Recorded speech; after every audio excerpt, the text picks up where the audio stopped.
Electric fields can induce dipoles in insulators. Electrons in insulators are bound to the atoms and to the molecules, unlike conductors where they can freely move. And when I apply an external field, for instance a field in this direction, then even though the molecules or the atoms may be completely spherical, they will become a little bit elongated in the sense that the electrons will spend a little bit more time there than they used to, and so this part becomes negatively charged and this part becomes positively charged, and that creates a dipole. I discussed that with you already during the first lecture, because there's something quite remarkable about this, that if you have an insulator, notice the pluses and the minuses indicate neutral atoms, and if now I apply an electric field which comes down from the top, then you see a slight shift of the electrons. They spend a little bit more time up than down, and what you see now is you see a layer of negative charge being created at the top and a layer of positive charge being created at the bottom. That's the result of induction. We call that also sometimes polarization. You're polarizing in a way the electric charge. Substances that do this, we call them dielectrics, and today we will talk quite a bit about dielectrics. The first part of my lecture is on the web. If you go to 802 web, you will see there a document which describes in great detail what I'm going to tell you right now. Suppose we have a plane capacitor, two planes which I charge with certain potential, and I have on here, say, a charge plus sigma, and here I have a charge minus sigma. I'm going to call this free. You will see very shortly why I call this free, and this is minus free. So there's a potential difference between the plate, charge flows on there, it has an area A, and sigma free is the charge density, how much charge per unit area. So we're going to get an electric field which runs in this direction, and I call that E free. And the distance between the plates, say, is D. So this is a given. I now remove the power supply that I used to give it a certain potential difference. I completely take it away.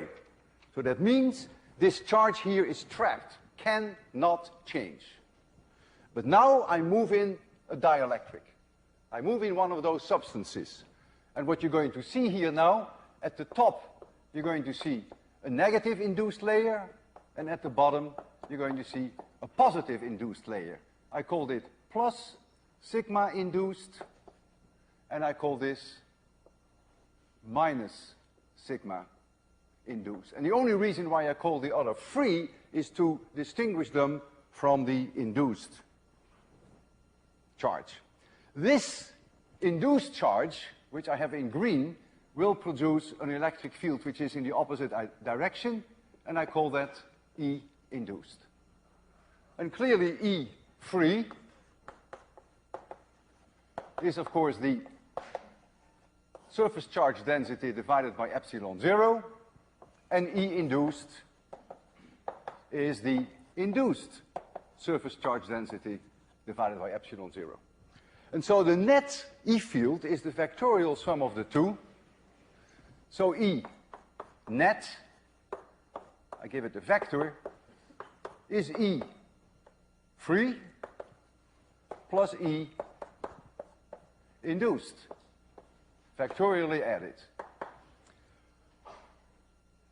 Since I'm interested, I know the direction already, since I'm interested in magnitudes, therefore the strength of the net E field is going to be the strength of the E field created by the so-called free charge minus the strength of the E field created by the induced charge. Minus because this E vector is down and this one is in the up direction.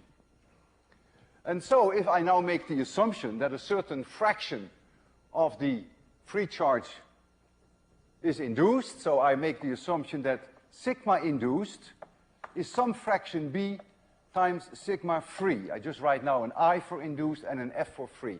B is smaller than 1, If B were 0.1, it means that sigma induced would be 10% of sigma free. That's the meaning of B. So clearly, if this is the case, then also E of I must also be B times E of F. You can tell immediately they're connected. And so now I can write down for E net, I can also write down E free times 1 minus B. And that 1 minus B now we call 1 over kappa. I call it 1 over kappa.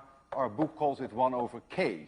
But I'm so used to kappa that I decided to still hold on to kappa. And that K, or that kappa, whichever you want to call it, is called the dielectric constant. It's a dimensionless number. And so I can write down now, in general, that E, and I drop the word net now. From now on, whenever I write E, throughout this lecture, it's always the net electric field. It takes both into account. So you can write down now that E equals the free electric field divided by kappa, because 1 minus B is 1 over kappa. And so you see in this experiment that I did in my head, first bringing charge on the plates, certain potential difference, removing the power supply, shoving in the dielectric, that the E field will go down by a factor kappa. Kappa for glass is about 5. That would be a major reduction. I will show you that later. If the electric field goes down in this particular experiment, it is clear that the potential difference between the plates will also go down, because the potential difference between the plates V is always the electric field between the plates times D. And so if this one goes down by a factor of kappa, if I just shove in the dielectric, not changing D, then of course the potential between the plates is also going down. None of this is so intuitive, but I will demonstrate that later. The question now arises, does Gauss' law still hold? And the answer is yes, of course. Gauss' law will still hold. Gauss' law tells me that the closed loop, closed surface I should say, not closed loop, the closed surface integral of E dot dA is 1 over epsilon times the sum of all the charges inside my box. All the charges, the net charges, that must take into account both the induced charge as well as the free charge. And so let me write down here net to remind you that. But Q net is of course Q free plus Q induced. And I want to remind you that this is minus and this was plus. The free charge, positive there, is plus, and at that same plate, if you have your Gaussian surface at the top, you have the negative charge, Q induced. And so therefore, Gauss' law simply means that you have to take both into account. And so therefore, you can write down 1 over epsilon 0 times the sum of Q free, but now you have to make sure that you take the induced charge into account, and therefore you divide the whole thing by kappa. Then you have automatically taken the induced charge into account. So you can amend Gauss' law very easily by this factor of kappa. The dielectric constant is dimensionless, as I mentioned already. It is 1 in vacuum by definition. 1 atmosphere gases typically have dielectric constants just a hair larger than 1. We will most of the time assume that it is 1. Plastic has a dielectric constant of 3, and glass, which is an extremely good insulator, has a dielectric constant of 5. If you have an external field that can induce dipoles in molecules, but there are substances, however, which themselves are already dipoles, even in the absence of an electric field. If you apply now an external field, these dipoles will start to align along the electric field. We did an experiment once with some grass seeds, perhaps you remember that. And as they align in the direction of the electric field, they will strengthen the electric field. On the other hand, because of the temperature of the substance, these dipoles, these molecules which are now dipoles by themselves, through chaotic motion, will try to disalign. Temperature is trying to disalign them. So it is going to be a competition on the one hand between the electric field which tries to align them and the temperature which tries to disalign them. But if the electric field is strong, you can get a substantial amount of alignment. Permanent dipoles, as a rule, are way stronger than any dipole that you can induce by ordinary means in a laboratory. And so the substances which are natural dipoles, they have a much higher value for kappa, a much higher dielectric constant than the substances that I just discussed, which themselves do not have dipoles. Water is an example, extremely good example. The electrons spend a little bit more time near the oxygen than near the hydrogen, and water has a dielectric constant of 80. That's enormous. And if you go down to lower temperature, if you take ice of minus 40 degrees, it is even higher. Then the dielectric constant is 100. I'm now going to massage you through 4 demonstrations, 4 experiments. One of them you have already seen. And try to follow them as closely as you can, because if you miss one small step, then you miss perhaps a lot. I have 2 parallel plates which are on this table, as you have seen last time. And I have here a current meter. I put it an A in there, that means amp meter. And the plates have a certain separation D. I'm going to charge this capacitor up by connecting these ends to a power supply. And I'm going to connect them to 1500 volts. I'm already going to set my lights because that's where you're going to see it very shortly. I'm going to start off with a distance D, so this is going to be my experiment 1, with a distance D of 1 millimeter. And the voltage, V always means the voltage, the potential difference between the plates is going to be 1500 volts. Forgive me for the 2 V's, I can't help that. This means here the potential difference, and this is the unit in volts. Once I have charged them, I disconnect, this is very important, I disconnect the power supply, for which I write PS. That's it. So the charge is now trapped. As I charge it, as you saw last time, you will see that the ammeter shows a short surge of current, because as I put charge on the plates, the charge has to go from the power supply to the plates, and you will see a short surge of current, which will make the handle, the hand of the ammeter, as you will see on the wall there, go to the right side, just briefly, and then come back. This indicates that you're charging the plates.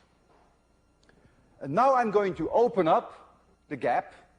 So this is my initial condition. There's no dielectric. And now I'm going to go D to 7 millimeters. And this is what I did last time. The reason why I do it again, because I need this for my next demonstration. If I make the distance 7 millimeters, then the charge, which I call now Q3, but it is really the charge on the plates, is not going to change. It is trapped. So there can be no change when I open up the gap. That means the ammeter will do nothing. You will not see any charge flow. The electric field E is unchanged, because E is sigma divided by epsilon 0. If Q3 is not changing, sigma cannot change. So no change in the electric field. But the potential V is now going to go up by a factor of 7. Because V equals E times D. E remains constant, D goes up, V has to go up. And this is what I want to show you first, even though you have already seen this. And I need the new conditions for my demonstration that comes afterwards. I'm going from 1500 volts to about 10,000 volts. It goes up by a factor of 7. And you're going to see that there. There you see your amp meter. I'm going to, you see the, this is this propeller voltmeter that we discussed last time. And here you see the plates. They're 1 millimeter apart now, very close. And I'm going to charge the plates. I will count down so you keep your eye on the amp meter. 3, 2, 1, 0. And you saw a current surge. So I charge the capacitor. It is charged now. The voltmeter doesn't show very much, 1500 volts. Maybe it went up a little, but not very much. But now I'm going to increase the gap to 7 millimeters.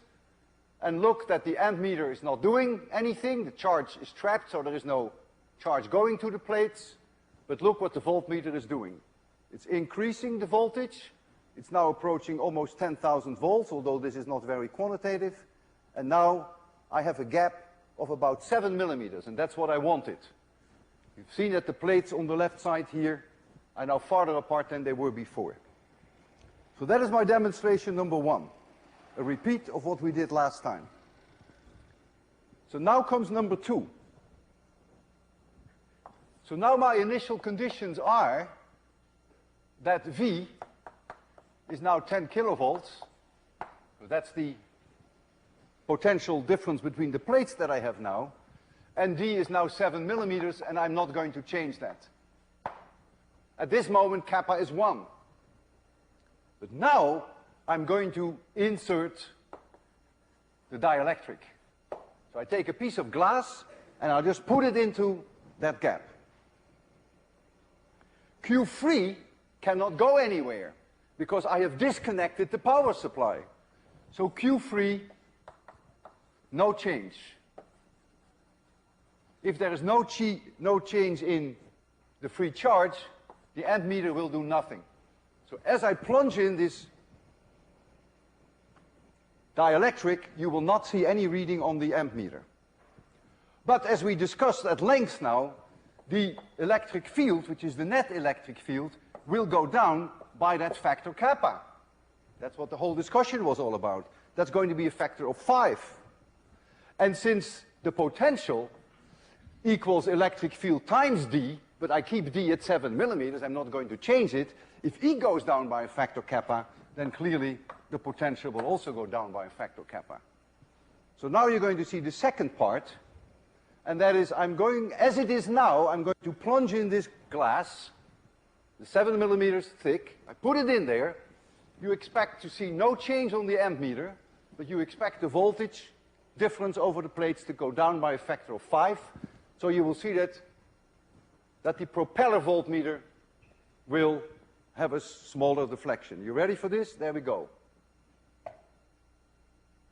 Now you have a smaller potential difference, but there was no current flowing to the plates or from the plates.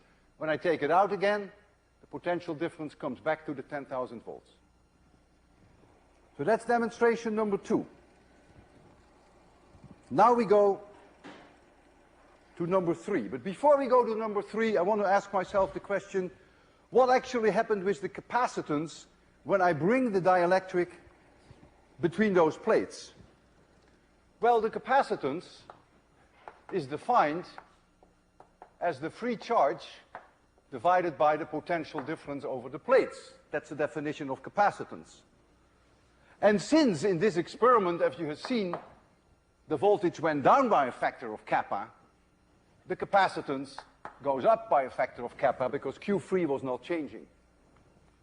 And so, since the capacitance, as we derived this last time for plain plate capacitors, I still remember it was the area times epsilon 0 divided by the separation D, since we now know that with the glass in place, that the capacitance is higher by a factor of kappa, this is now the amendment we have to make to calculate capacitance. We simply have to multiply now by the dielectric constant of the thin layer that separates the two conductors. This is the layer that has thickness d that is in between the two plates.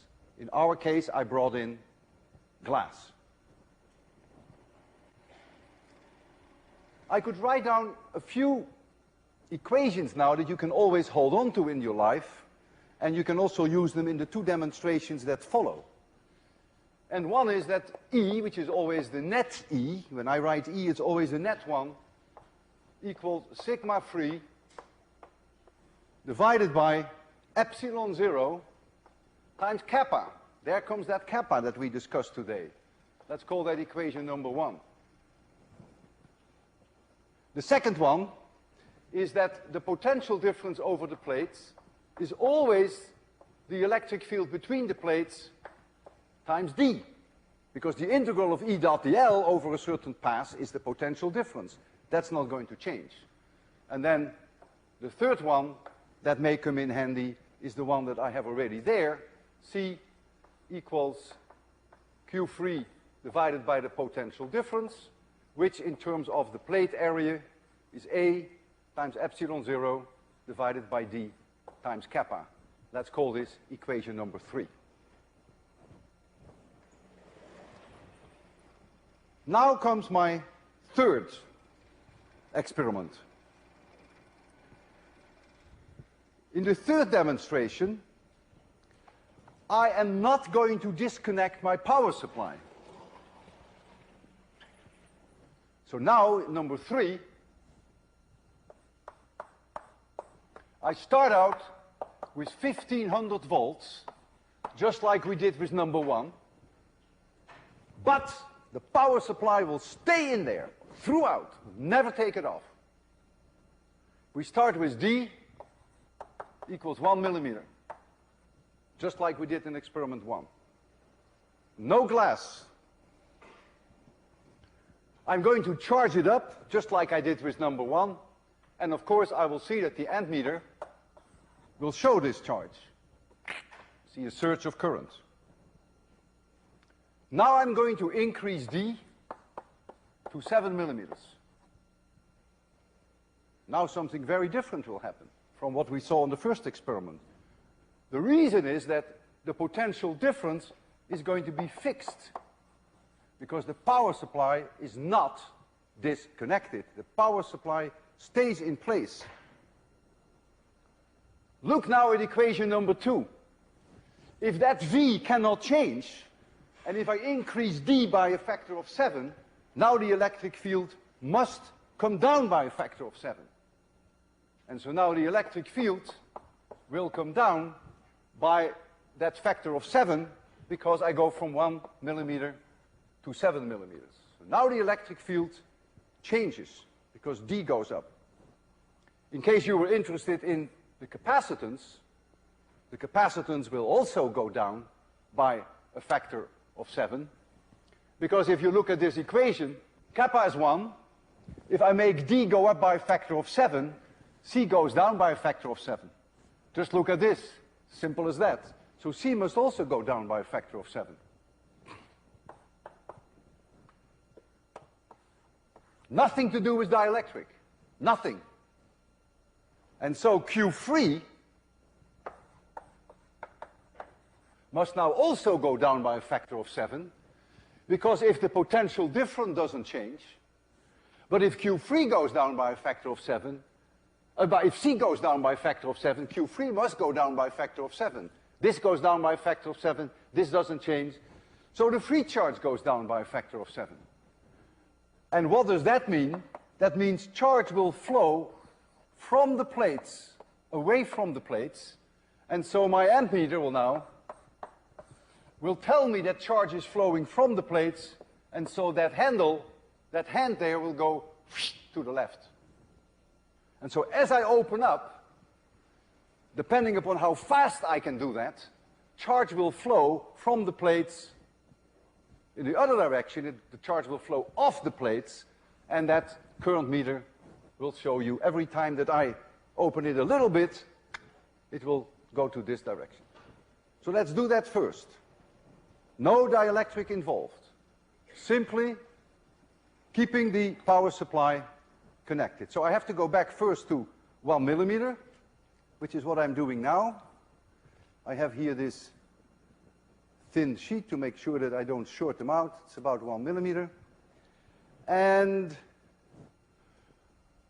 I am going to now connect the 1500 volts and keep it on.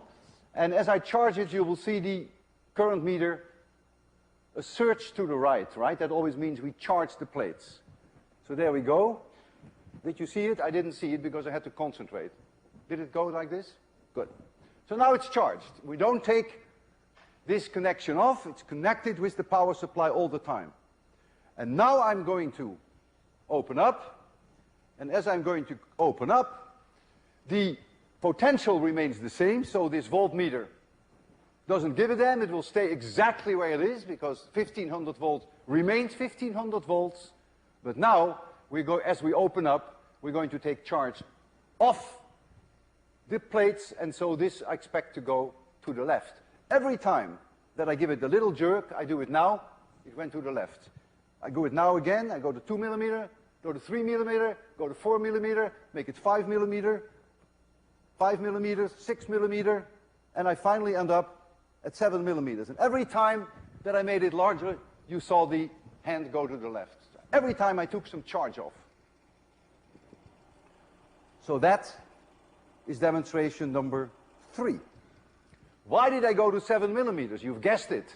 Now I want to plunge in the dielectric. So my experiment number 4, I start with 1500 volts. I start with D equals 7 millimeters. And I'm not going to change that. There's no dielectric in place, but now I put the dielectric in. So kappa goes in. What now is going to happen? Well, for sure, V is unchanged because it's connected with the power supply. So that cannot change. What happens with Q3? Look at this equation. When I put in the dielectric, I know that the capacitance goes up by a factor of kappa. C will go up by a factor of kappa. If C goes up with a factor of kappa, and if V is not changing, then Q3 must go up by a factor of kappa. Follows immediately from equation 3. So this must go up by a factor of kappa. What does that mean? That charge will flow to the plates. I increase the charge on the plates, and so my amp meter will tell me that. And so my amp meter will say, aha, I have to put charge on the plates, and so my amp meter will now do this. And that's what I want to show you. The remarkable thing now is that the electric field E, the net electric field E, will not change. And you may say, but you put in a dielectric. Yeah, I put in a dielectric, but I kept the potential difference constant, and I kept the D constant. And since V is always E times D, if I keep this at 1500 volts, and I keep the 7 millimeters, then the net electric field cannot change. It's exactly what it was before. That is the reason why Q3 has to change. Think about that. Because you do introduce induced charges on the dielectric. And you have to compensate for that to keep the E field constant. And the only way that nature can compensate for that is to increase the charge on the plates, the free charge. And so that's what I want to show you now, which is the last part. So I'm going now to put in the dielectric. And what you will see then is that current will flow onto the plates. So the propeller will do nothing.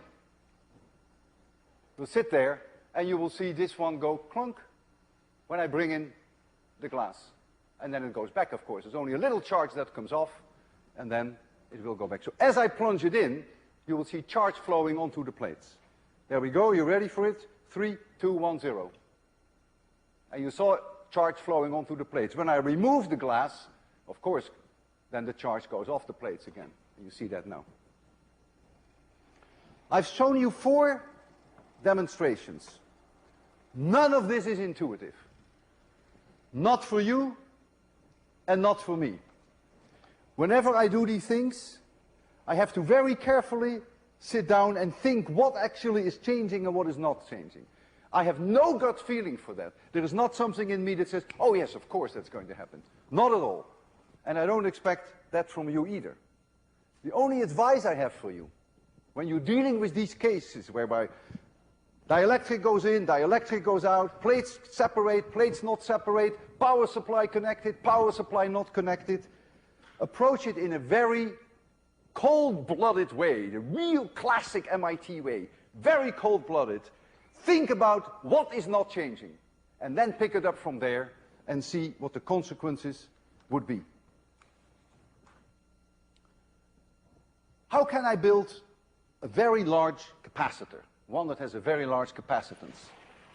Well, capacitance, C, is the area times epsilon 0 divided by d times kappa, which your book calls K. So give K, make K large, make A large, and make D as small as you possibly can. Yeah, but you have a limit for D. If you make D too small, you may get sparks between the conductors, because you may exceed the electric field, the breakdown electric field. So you must always stay below that breakdown field, which in air would be 3 million volts per meter. If you want a very large kappa, you would say, well, why don't you make the layer water in between? That has a kappa of 80. The problem is that water has a very low breakdown electric field, so you don't want water. If you take polyethylene, I just call it poly here, just as abbreviation. Polyethylene has a breakdown electric field of 18 million volts per meter, and it has a kappa, I believe, of 3. Many capacitors are made whereby the layer in between is polyethylene. Although mica would be really superior, be it as it may, I want to evaluate now with you 2 capacitors which each have the same capacitance of 100 microfarad. But one of them, the manufacturer says that you could put a maximum potential difference of 4,000 volts over it. That's this baby. And the other, I go to Radio Shack, and it says you cannot exceed the potential difference not more than 40 volts. Well, if I have polyethylene in between the layers of the conductors, then I can calculate what the thickness D should be before I get breakdown. That's very easy, because V equals ED, and so I put in here 18 million volts per meter, and I go to 4,000 volts, and then I see what I am with D. And it turns out that the minimum value for D, you cannot go any thinner, is then 220 microns, and so for this one, it is only 2.2 microns. You can make it much thinner, because the potential difference is 100 times lower. So you can make the layer 100 times thinner before you get electric breakdown. I want the 2 capacitors to have the same capacitance. That means, since they have the same kappa, and they have the same epsilon 0, it means that A over D has to be the same for both capacitors. So A divided by D for this one must be the same as A divided by D for that one. But if D here is 100 times larger than this one, then this A must also be 100 times larger, because A over D is constant. So if A here is 100, then A is here 1. But now think about it. What determines the volume of a capacitor? That's really the area of the plates times the thickness. And if I ignore for now the thickness of the conducting plates, then the volume of a capacitor clearly is the product between the area and the thickness. And so it tells me then that this capacitor, which has a 100 times larger area, is 100 times thicker will have a 10,000 times larger volume than this capacitor. And this baby is 4,000 volts, 100 microfarads. It has a length of about 30 centimeters, 10 centimeters like this, 20 centimeters high.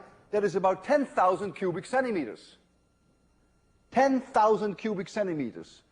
You go to Radio Shack and you buy yourself a 40-volt capacitor, 100 microfarad, which will be 10,000 times smaller in volume. That will be only 1 cubic centimeter. And if I had one of them behind my ear, you wouldn't even notice that, would you? Could you tell me what it says here? 100 microfarad, how many volts? 40. 40 volts. That's small. Compared to this one, which can handle 4,000 volts, but the capacitance is the same. So you see now the connection with area and with thickness, by no means trivial. All this has been very rough on you. I realize that. It takes time to digest it, and you have to go over your notes. And therefore, for the remaining time, we have quite some time left, I will try to entertain you with something which is a little bit easier, a little nicer to digest. Professor Mussenbroek in the Netherlands invented, yeah, you can say he invented the capacitor. It was an accidental discovery. He called him a Leyden jar because he worked in Leiden. And a Leyden jar is the following. This is a glass bottle. So all this is glass. That's an insulator. And he has outside the insulator, he has two conducting plates. So that's a beaker outside. And there's a beaker inside conducting. That's a capacitor, although he didn't call it a capacitor.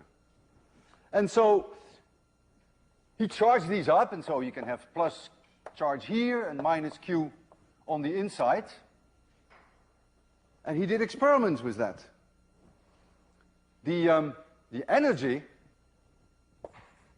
stored in a capacitor, we discussed that last time, equals 1/2 times the free charge times the potential difference. If you prefer 1/2 CV squared, that's the same thing. I have no problem with that, because this C is Q free divided by V, so it's the same thing. What I'm going to do, I'm going to put a certain potential difference over a Leyden jar. I will show you the Leyden jar that we have. You see it there. And once I have put on some potential difference, put on some charge on the outer surface and on the inner surface, you can see the outer surface there. The inner one is harder to see, but I will show that later to you. So here you see the glass, and here you see the outer conductor. And there is an inner one too, which you can't see very well. Once I have done that, I will disassemble it. So I first charge it up, so there is energy in there, this much energy. And then I will take the glass out. I will put the outside conductor here, the inside conductor here. I will discharge them completely. I will hold them in my hand, I will touch them with my face, I will lick them, I will do anything to get all the charge off. And then I will reassemble them. Well, if I get all the charge off, all this Q free goes away, there's no longer any potential difference. When I reassemble that baby, then clearly there couldn't be any energy left. And the best way to demonstrate that then to you is to take these prongs, which I have here, conducting prongs, and see whether I can still draw a spark by connecting the inner part with the outer part. And you would not expect to see anything.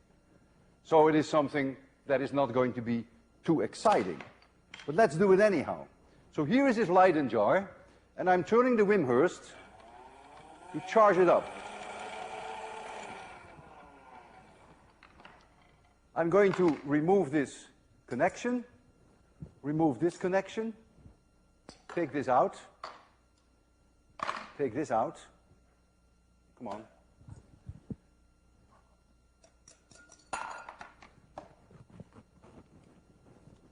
Believe me, no charge on it anymore. This one, it's all gone. Believe me.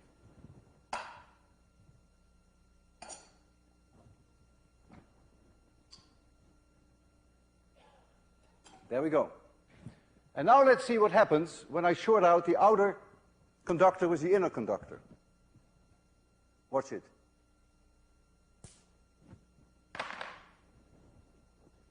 That is amazing. There shouldn't be any energy on that capacitor. Nothing. And I saw a huge spark, not even a small one.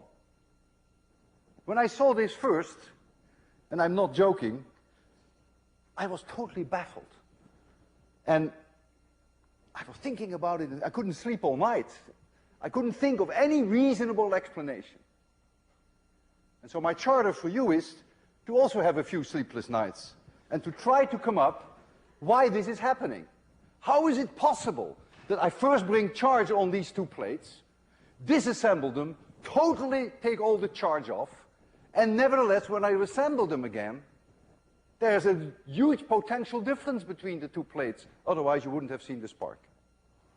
So give that some thought, and later in the course, I will make an attempt to explain this. At least that's the explanation that I came up with. It may not be the best one, but that's the only one I could come up with. In the remaining 8 minutes, I want to tell you the last secret, which I owe you, of the Van de Graaff. And that has to do with the potential that we can achieve. Remember the large Van de Graaff? We could get it up to about 300,000 volts. How do we charge a conducting sphere? Well, let's start off with this hollow sphere, which is what the Van de Graaff is. And suppose I have here a voltage supply with a few kilovolts. I can buy that.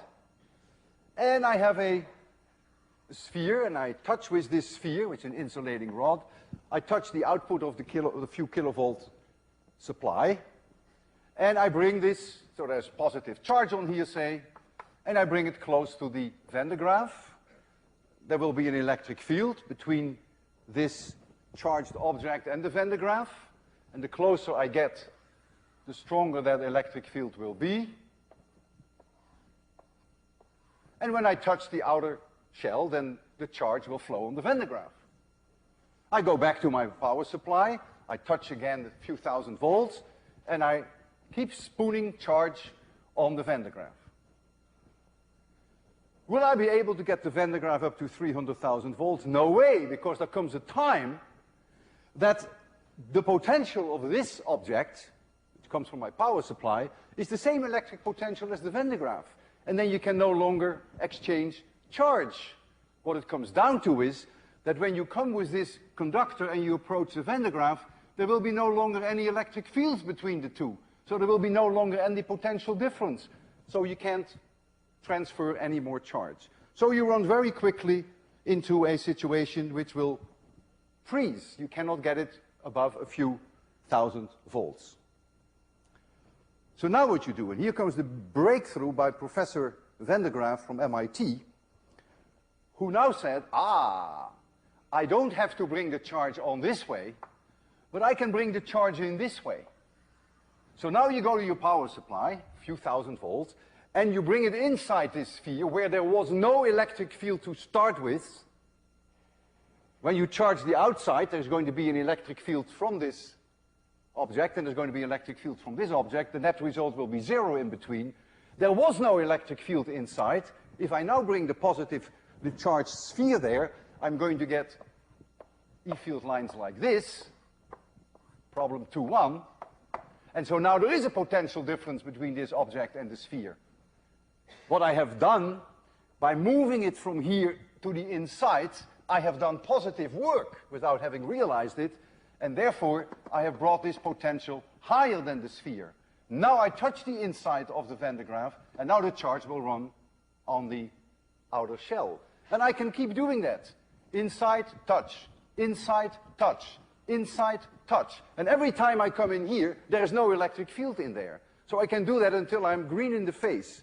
Well, there comes a time that I can no longer increase the potential of the Van de Graaff, and that is when the Van de Graaff goes into electric breakdown. When I reach my 300,000 volts, it's all over. I can try to bring the potential up, but it's going to lose charge to the air. And so that is ultimately the limit of the potential of the Van de Graaff. So how does the Van de Graaff work? We have a belt, which is run by a motor. Here is the Van de Graaff. And right here, through corona discharge, we put charge on the belt. They're very sharp points, and we get a corona discharge at a relatively low potential difference, goes on the belt goes here, and right here, there are two sharp points which through corona discharge take the charge off on the inside. That's the key. And then it goes to the dome, and then it charges up to the point that you begin to hear the sparks and that you have breakdown. And I can demonstrate that to you. I built my own Van de Graaff, and the Van de Graaff that I built to you is this paint can. I'm going to charge that paint can by touching it repeatedly with a conductor, and the conductor has it's going to be, I'm going to touch the conductor with a few thousand volt power supply every time. This is the power supply. Turning it on now. And you're going to see the potential of the Van de Graaff there.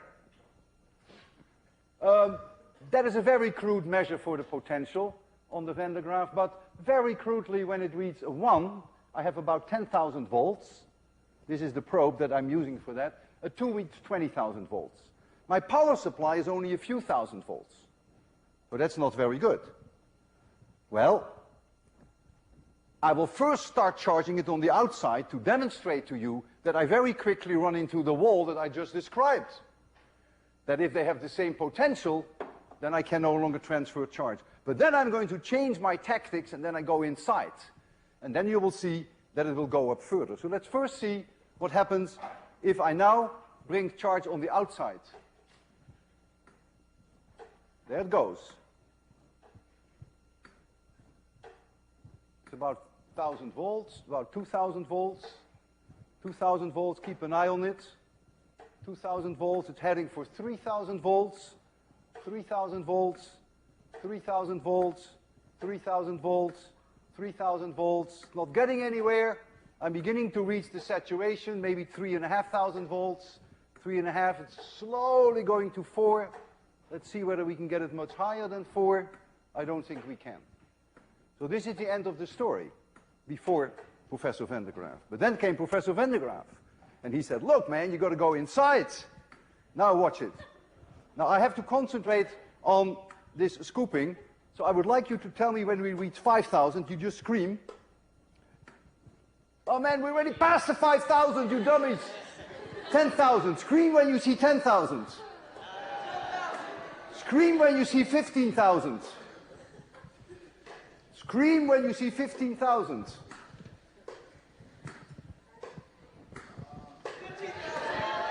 Very good. Keep an eye on it. Tell me when you see 20,000.